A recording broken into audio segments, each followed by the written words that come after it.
हरिद्वार से बड़ी खबर है। धर्म नगरी में संतों की बैठक का आज दूसरा दिन है। आज लव जिहाद और धर्मांतरण जैसे मुद्दों पर बैठक में चर्चा की जाएगी। कल ज्ञानव्यापी मथुरा और यूपी बवाल पर चर्चा हुई थी। आज बैठक का दूसरा दिन है और माना जा रहा है कि आज संतों की बैठक में लव जिहाद और धर्मांतरण जैसे मुद्दों पर चर्चा की जाएगी। तो हरिद्वार में संतों की आज बैठक का दूसरा दिन है। माना जा रहा है कि आज की बैठक में लव जिहाद और धर्मांतरण जैसे मुद्दों पर चर्चा की जाएगी। कल की बैठक में ज्ञानव्यापी मथुरा और यूपी में जो बवाल हुआ उसको लेकर चर्चा की गई थी। हरिद्वार में हुई संतों की बैठक के बाद कैलाशानंद गिरी का बड़ा बयान आया है। उन्होंने कहा है कि जुमे की नमाज के बाद हुई देश भर में हिंसा की जिम्मेदारी देश के इमामों को लेनी चाहिए। आचार्य महामंडलेश्वर कैलाशानंद गिरी ने कहा है कि दुनिया भर में मुसलमान भारत में सबसे अधिक सुरक्षित हैं और ऐसे कृत्य करके वो अपने आप को दूसरे धर्मों के विरुद्ध कर रहे हैं। बता दें कि विश्व हिंदू परिषद की केंद्रीय मार्गदर्शन मंडल की बैठक हरिद्वार में हुई थी, जिसमें तमाम अखाड़ों के संत और शंकराचार्य शामिल हुए। आज फिर संतों की बैठक सुबह 9 बजे शुरू होगी। मैं कहना चाहता हूं कि जुम्मे की जो घटना हुई है उसकी जिम्मेदारी देश के इमामों को लेनी चाहिए कि आज के बाद ऐसी घटना देश में नहीं होगी। ये अराजकता नहीं चलेगी और इस प्रकार से अराजकता नहीं होनी चाहिए। तो देश, क्योंकि उसमें सबका नुकसान है, उनके भी नुकसान है। मैं तो बार बार कहता हूं कि हिंदुस्तान में, भारत में मुसलमान सबसे अधिक सुरक्षित है, इसलिए वो अपनी सुरक्षा को असुरक्षित न होने दें और वो खुद असुरक्षित न हो, जिसके कारण देश के जो लोग हैं, देश के जो सनातनी हैं या देश के और अन्य धर्म के जो लोग हैं वो मुसलमानों के खिलाफ हो जाएं। क्योंकि दुनिया से आकर के आपका यहाँ कोई साथ देने वाला नहीं है, यहाँ तो आपका साथ भारत के लोग ही देंगे। और हरिद्वार में चल रही विश्व हिंदू परिषद की 2 दिवसीय बैठक का पहला सत्र शनिवार को समाप्त हो गया। विश्व हिंदू परिषद के महामंत्री ने बताया कि पहले सत्र में कुटुंब प्रबोधन विषय पर चर्चा हुई।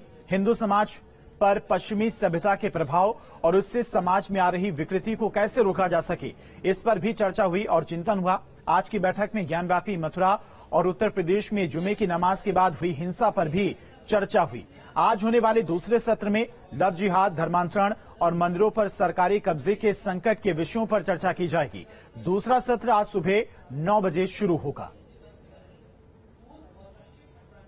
संतों ने कुटुंब प्रबोधन का विषय मुख्य रूप से लिया है।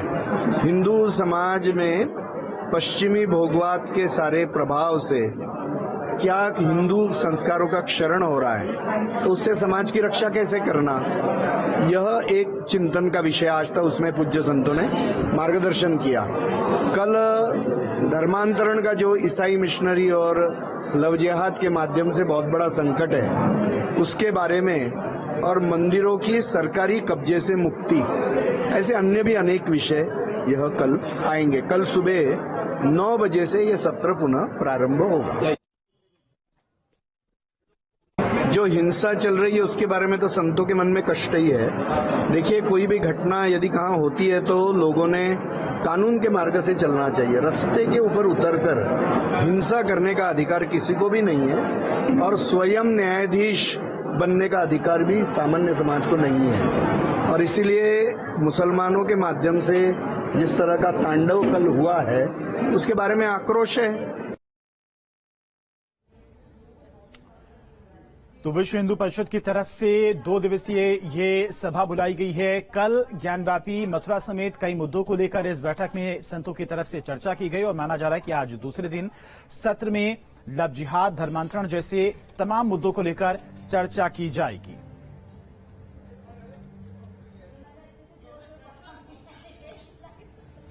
खाद्य विभाग की ओर से चलाई जा रही पात्र को हां अपात्र हो ना हो योजना पर सियासत शुरू हो गई। देहरादून में कांग्रेस प्रदेश अध्यक्ष करण माहरा ने राज्य सरकार पर बड़ा हमला किया है।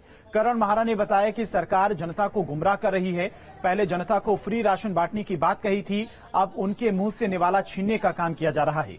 कांग्रेस के हमले के बाद बीजेपी की ओर से भी पलटवार हुआ। बीजेपी प्रवक्ता शादाब शम्स ने कहा कि कांग्रेस अभी तक अपनी हार नहीं पचा पाई है। जब भी सरकार कोई अच्छी योजना लाती है तो कांग्रेस को पेट में दर्द होने लगता है। सरकार की इस योजना के तहत अभी तक 58,000 से ज्यादा राशन कार्ड जमा हो चुके हैं। रहा है कि विपक्ष बहुत बुरी तरह से फड़फड़ाया हुआ है और हार की खींच अभी तक उसकी लगातार निकलती जा रही है, उसे अभी तसल्ली नहीं हुई। और इसलिए हम ये कह सकते हैं, जब भी हमारी कोई अच्छी योजना आती है, जो कहा गया खाद्यान्न में कि जो पात्र है और अपात्र है, पात्र को हाँ और अपात्र को ना, तो उसके लिए केवल इतना है कि हम इसमें जो भ्रष्टाचार हो रहा था उस भ्रष्टाचार को किस तरह से दूर किया जाए। 14 जून से उत्तराखंड का बजट सत्र शुरू होने जा रहा है, लिहाजा सदन के अंदर विपक्ष धामी सरकार को घेरने की तैयारी में लग गया है। देहरादून में उत्तराखंड कांग्रेस अध्यक्ष करण महारा ने बताया कि कई मुद्दों को लेकर विपक्ष सरकार को घेरेगी और अब की बार भी ऐसा ही नजर आएगा।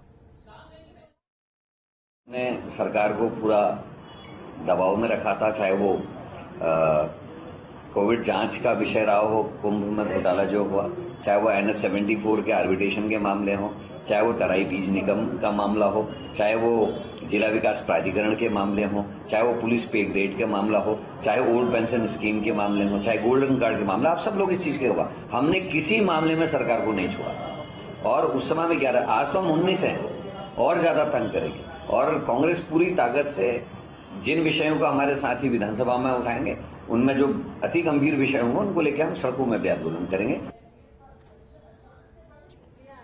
मुख्यमंत्री पुष्कर सिंह धामी ने हरिद्वार में आवासीय कॉलोनी का शिलान्यास किया। प्रधानमंत्री आवास योजना के रानीपुर, रुड़की, खानपुर और मंगलौर विधानसभा में 173 करोड़ रुपए के बजट से करीब 2400 मकानों का निर्माण होना है।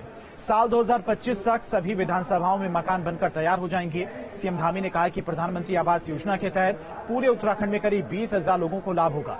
जितने भी गरीब परिवार इस योजना के पात्र हैं, सभी को आवास मुहैया कराए जाएंगे। रानीपुर विधानसभा के हेतमपुर गांव में आयोजित शिलान्यास कार्यक्रम में पूर्व केंद्रीय मंत्री, हरिद्वार सांसद रमेश पोखरियाल निशंक, कैबिनेट मंत्री प्रेमचंद अग्रवाल समेत कई विधायक मौजूद रहे। प्रधानमंत्री आवास योजना शहरी, आज हमने उसका यहाँ पर शिलान्यास किया है। लगभग 2400 से ज्यादा मकान आज उनके शिलान्यास में जल्दी ही जो है बनकर तैयार हो जाएंगे 3 योजनाओं में।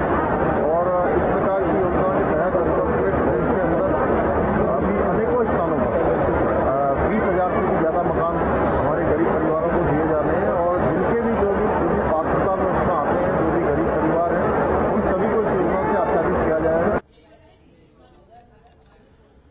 मुख्यमंत्री पुष्कर सिंह धामी शनिवार को टिहरी के दौरे पर है। शाम करीब 4:30 बजे थैलधार ब्लॉक के कंगुड़ा धाम पहुंचे। मुख्यमंत्री ने कंगुड़ा पहुंचकर भगवान नागराजा डोली यात्रा कार्यक्रम में शिरकत की। उनके साथ धनौटी विधायक प्रीतम सिंह पवार भी मौजूद रहे। सीएम ने सरकार की उपलब्धियां गिनाई। यहां आकर सीएम धामी ने कई घोषणाएं भी की।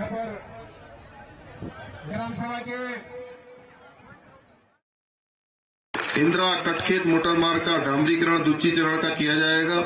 छापड़ा से अंधेरी तक मोटर मार्ग का निर्माण किया जाएगा।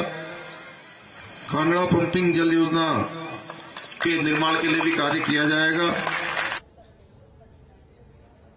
शनिवार को टिहरी पहुंचे उत्तराखंड के सीएम पुष्कर सिंह धामी ने कहा कि 2025 तक जब हम राज्य की स्थापना की रजत जयंती मना रहे होंगे, तब तक हर भारत के श्रेष्ठ राज्यों में शामिल हो जाएंगे और यहां 21वीं सदी का दशक है और ये उत्तराखंड का दशक होगा। इस दशक को उत्तराखंड का बनाने के लिए सरकार लगातार काम कर रही है।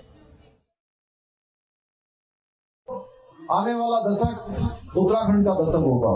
इस दशक को बनाने के लिए हम सब लोग काम कर रहे हैं, लगातार सरकार काम कर रही है।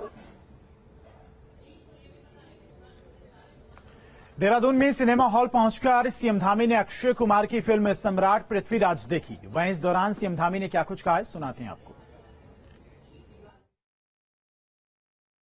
पृथ्वीराज चौहान एक वीर शिरोमणि थे और उनकी बहादुरी, उनकी वीरता और उनका शौर्य हमारे आने वाली सभी पीढ़ियों को उनके स्मरण में रहना चाहिए, उनको ये पता लगना चाहिए और उन्होंने किस प्रकार से धर्म की रक्षा के लिए हमेशा उन्होंने कभी भी हार नहीं मानी और लगातार संघर्ष करते रहे।